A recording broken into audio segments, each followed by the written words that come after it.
Oh guys, nandito po ako sa Pililya Pure Wheel. Makikita nyo po guys, napakaganda rito. Ayan o, ang laki.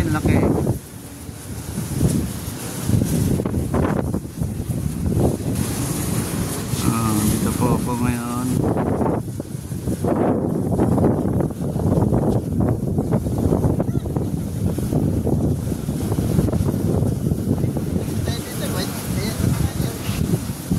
Ang ganda po ang tanawin dito.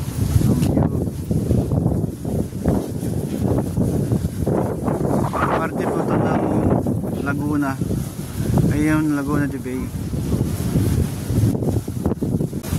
Ayan guys, ang ganda ng park dito. Ang ganda pa ng mga view guys. Ayan o. I love Pililya Park. Parang ano, malaki pa sa ang lalaki ng LEC. Yan po yung kinukuhaan ng energy, electricity. Kaya yung mga tao dito nakatira is mababa po yung kanilang mga bill sa kuryente. Sana sa buong Pilipinas ganito yung gagamitin na para bumaba ang ating bayaran sa kuryente. Ang ganda nito guys.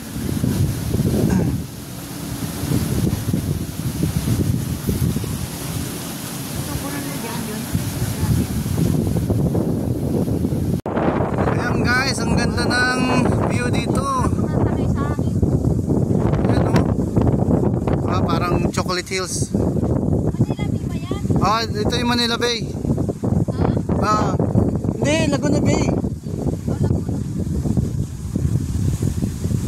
Ang laki pala ng Laguna Bay, no? Ayan guys, ang laki pala ng Laguna Bay. Nandito po kami sa Laguna Pililya Park. Dito pala nakapwesto guys yung malalaking Pure Wheel. Ayan o guys, yung ang dami po niyan, lalaki. Ayan o, malulula ka sa laki.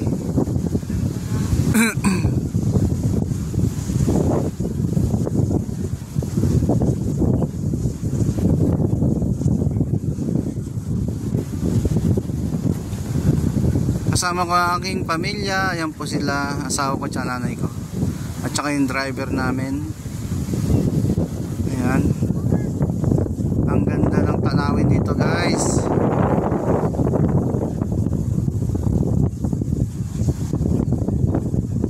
Ayan ang Laguna de Bay, ang laki oh.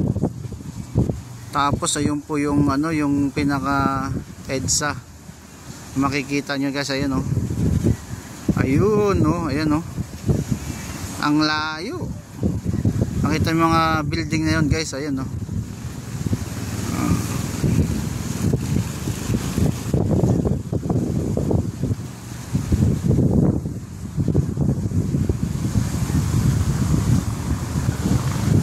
Sana guys maging ganito na ang ating sa buong Pilipinas, maging para bumaba ang ating electricity, ganito nang gagamitin sana sa buong Pilipinas. Huwag na Meralco.